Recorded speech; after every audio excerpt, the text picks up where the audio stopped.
मैं जोगेंद्र कथुरिया, बेबाक तीखे बोल चैनल की टीम अभी पहुंची है पटियाला रोड पर, पिहोवा से आगे मार्कंडे मंदिर में अभी हम मौजूद हैं। यहां पर कांग्रेस के सभी दिग्गज मौजूद हैं।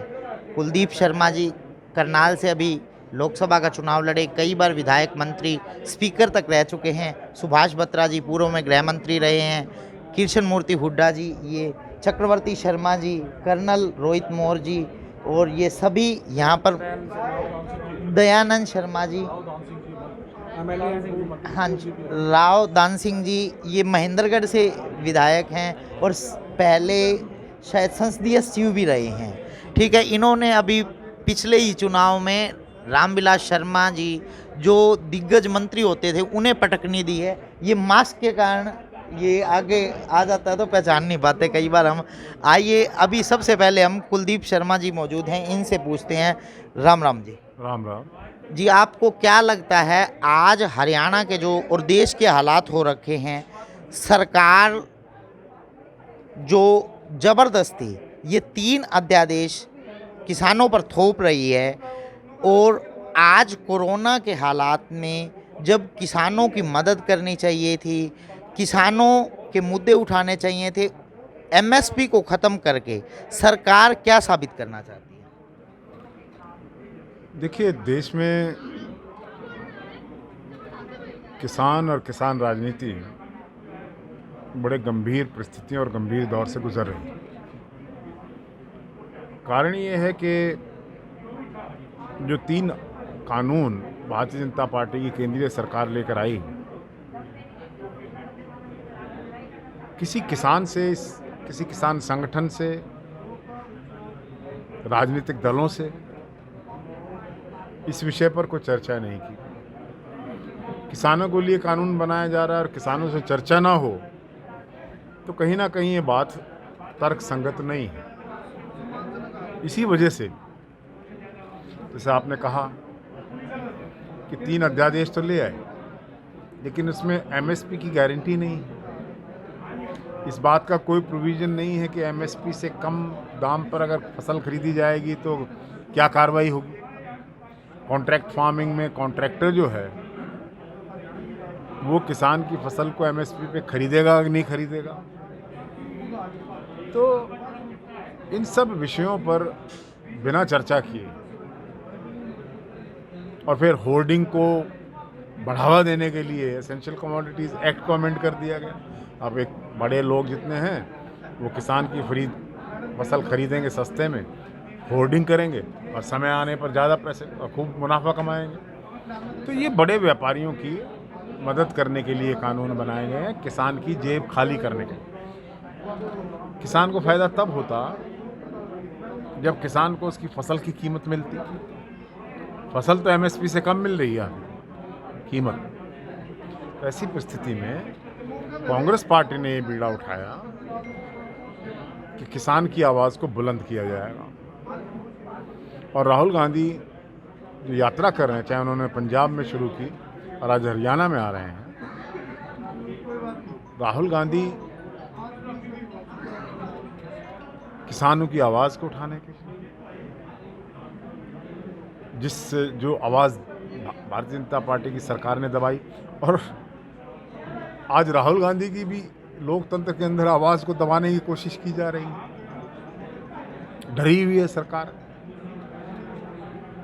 क्योंकि किसान 71% है। अगर किसान आंदोलित होगा तो सरकार की जड़ें उखड़ जाएंगी।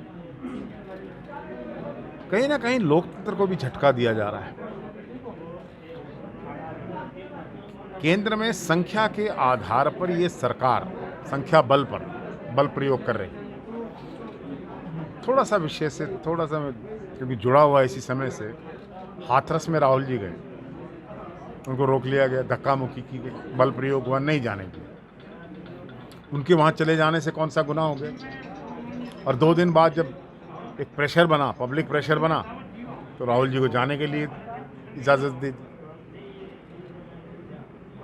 इजाज़त पब्लिक प्रेशर में देनी पड़ी, सरकार ने डर और भय की वजह से देनी पड़ी। राहुल जी वहाँ जाए, गरीब के आंसू पूछ आए, गरीब को छाती से लगा लिया, सरकार किस लिए रोक रही थी। और हरियाणा में जब किसान की आवाज़ को उठाने के लिए राहुल गांधी आते हैं तो हरियाणा का मानसिक संतुलन खो बैठे हैं। हरियाणा के गृह मंत्री ये कह रहे हैं मैं राहुल गांधी को घुसने नहीं दूंगा। कहाँ है वो आज? कहाँ है गृह मंत्री जो घुसने नहीं देंगे? अगर दम था तो आज सीना अड़ा के खड़ा हो जाता। अच्छा, राहुल गांधी जी के हरियाणा में आने से आपको क्या लगता है कि क्या मजबूती मिलेगी इस आंदोलन को? देखिए, लोकतंत्र में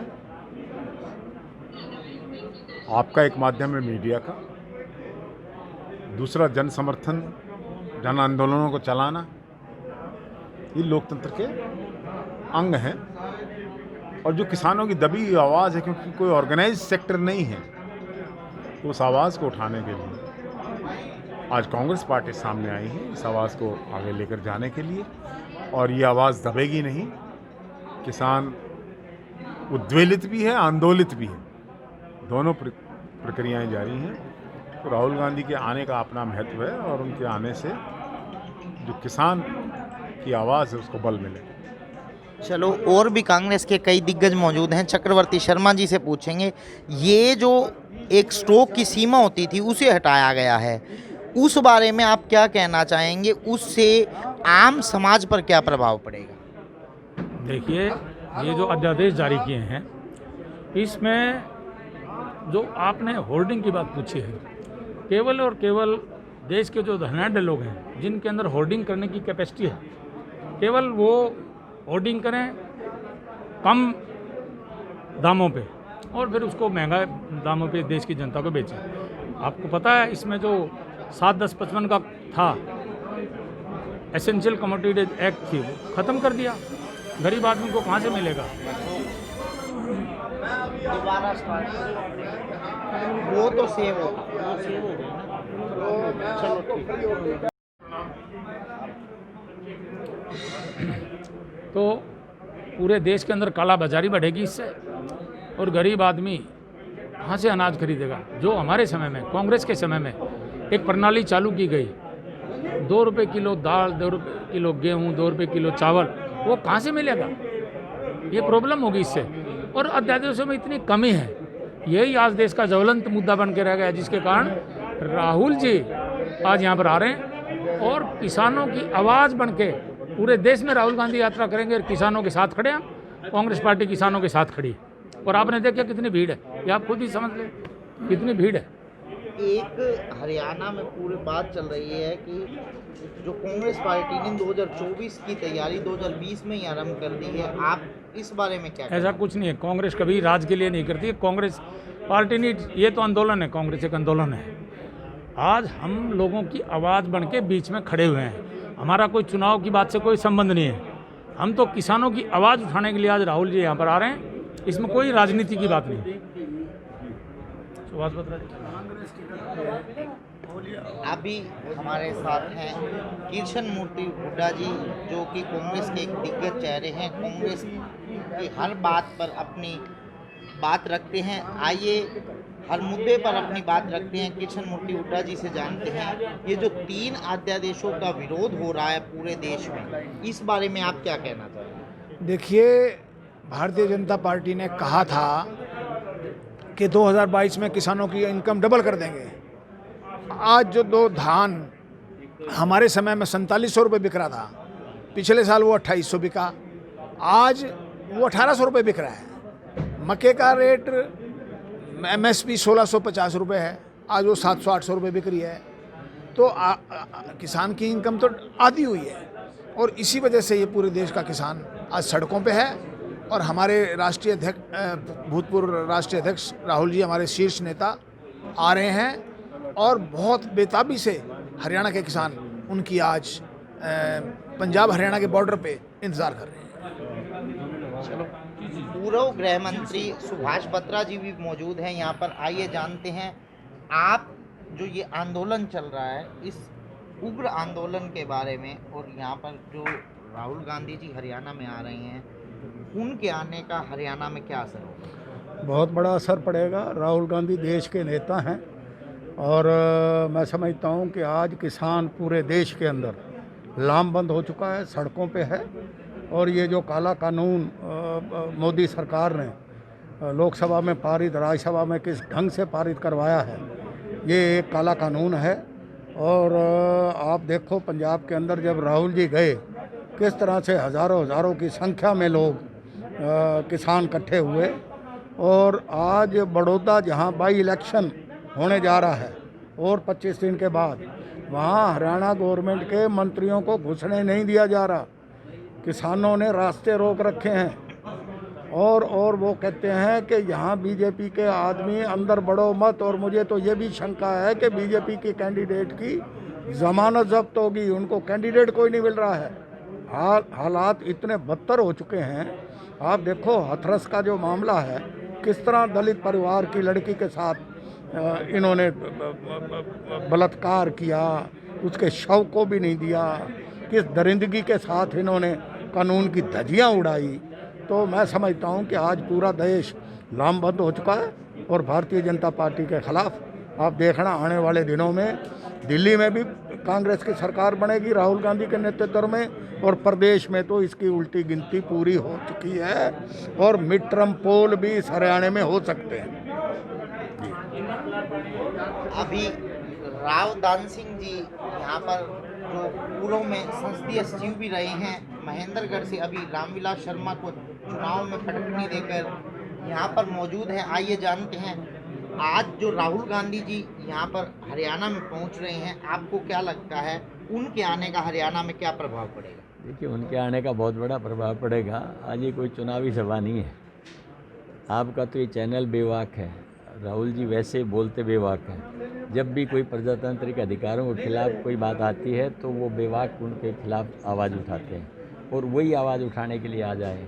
इस देश के अंदर 70% तक की जनता कृषि पर आधारित है, और हरियाणा तो खासतौर पे कहा जाता है there is no culture except agriculture. वहाँ पर किसानों के हितों के ऊपर कुठाराघात हो और किसान चुप रहे, आंदोलन ना हो और राहुल जी उसको आवाज़ ना उठाएं, ये असंभव बात थी। आज उस बात को ही बताने के लिए वो पंजाब से होते हुए हरियाणा के अंदर से आ रहे हैं, क्योंकि जब किसान के हित पर कुठाराघात होता है तो ये मान के चलें कि हिंदुस्तान के आम आदमी पर प्रभावित होती है। मजदूर भी है, उसके अंदर किसान भी है और व्यापारी भी है, और बहुत बड़ा असर इसका है। सरकार की जड़ें हिल चुकी हैं इस बात को लेकर के। अब उनको समझ में नहीं आ रहा कि हमें किस तरह से इस बात को आगे ले जाना चाहिए। इस बात के लिए आए हैं आज। चलो, अभी बड़ौदा से टिकटार्थी हैं, टिकट मांग रहे हैं कर्नल रोहित मोर जी, वो भी यहाँ मौजूद हैं। आइए जानते हैं जी, कैसे हालात लग रहे हैं आपको? ये आज उम्मीद थी इतने बड़े प्रदर्शन की? देखिए, कांग्रेस पार्टी खुद ही एक बहुत बड़ा आंदोलन है, और जब वो किसानों और मज़दूरों की बात आवाज़ उठाती है तो एक जन आंदोलन बहुत बड़ा बन जाता है। और राहुल जी ने बड़ा अच्छा काम किया है, जो ये 3 अध्यादेशों के ख़िलाफ़ पूरे देश भर में एक ये मुहिम चलाई है, और ये ट्रैक्टर यात्रा की जो शुरुआत पंजाब से की है, तो ये पूरे के पूरे देश के किसान जो आज पीड़ित भी हैं, आंदोलित भी हैं, और सभी जो आड़ती वर्ग है और मज़दूर वर्ग है जो इससे अफेक्ट होगा, उन सब को देखते हुए उनके लिए आवाज़ उठाई है। तो ये एक जन आंदोलन ऐसा बनेगा, एक जन सैलाब बन जाएगा जो पंजाब से उठा है और हरियाणा में आया है। हरियाणा से होकर ही दिल्ली की राजनीति जो है वो तय होती है, दिल्ली का तख्त-ओ-ताज तय होता है। तो हरियाणा में जब ये तख्त-ओ-ताज बीजेपी का यहाँ से उखड़ जाएगा इस आंदोलन के ज़रिए, तो दिल्ली में भी इनका तख्त जो है उखड़ेगा। चलो, अभी हमने हर मुद्दे पर हर नेता से बात की। कांग्रेस के यहाँ पर लगभग सभी दिग्गज मौजूद थे। मैं बेबाक तीखे बोल चैनल के लिए जोगेंद्र कथुरिया। अभी हमारे साथ हैं कांग्रेस की असंध से एक्स एमएलए राज रानी पूनम जी। आइए जानते हैं, आज यहाँ पर राहुल गांधी जी की जो यात्रा पहुँच रही है, वहाँ पर आप पहुँचे हैं, पंजाब हरियाणा के बॉर्डर पर मार्कंडे मंदिर में मौजूद हैं। आज जो प्रदर्शन इतना बड़ा रूप ले चुका है, इस बारे में आपको क्या कहना है और सरकार के रवैये के बारे में क्या कहना है? देखिए, आज राहुल गांधी जी आ रहे हैं हमारे हरियाणा में, बड़े उत्साह के साथ, बड़ी खुशी के साथ, बड़े हर्ष उल्लास के साथ हम लोग सब यहाँ पहुँचे हैं और सभी आशीर्वाद देने आए हैं। कि आने वाले समय में आप हमारे देश के प्रधानमंत्री बने और गरीब किसान मजदूर की जो है दुख दर्दों को समझें, और ख़ासकर माताएं बहनें जो हैं आजकल इतना बुरा हाल बेटियों का है, उनको उनके दुख दर्द को राहुल जी, प्रियंका जी, सोनिया जी ही काट सकती हैं, बाकी किसी के बस की बात नहीं है। क्योंकि मोदी जी ने तो शादी कराई छोड़ दिया, उनकी तो बेटियां हैं नहीं, उनको तो बेटियों के दुख दर्द का पता नहीं है।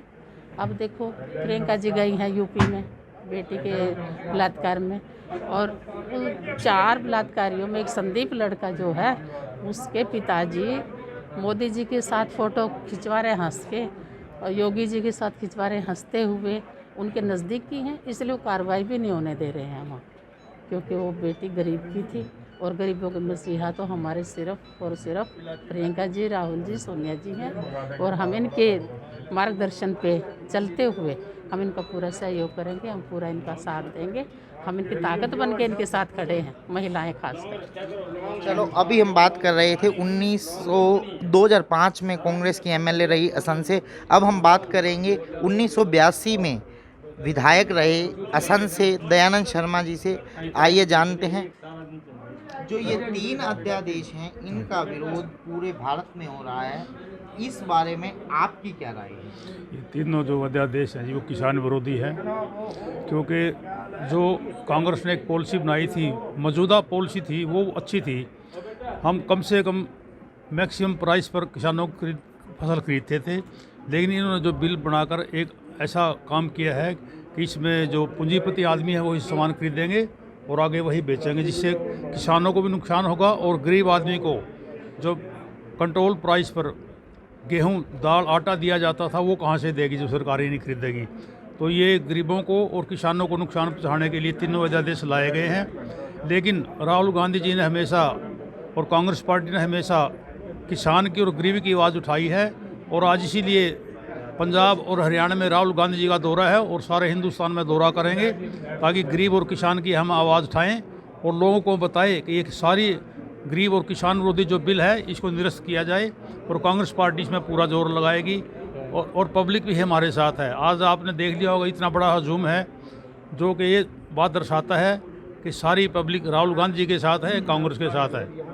तो हम चाहते हैं कि इन तीनों को निरस्त किया जाए, क्योंकि ये किसान विरोधी बिल है।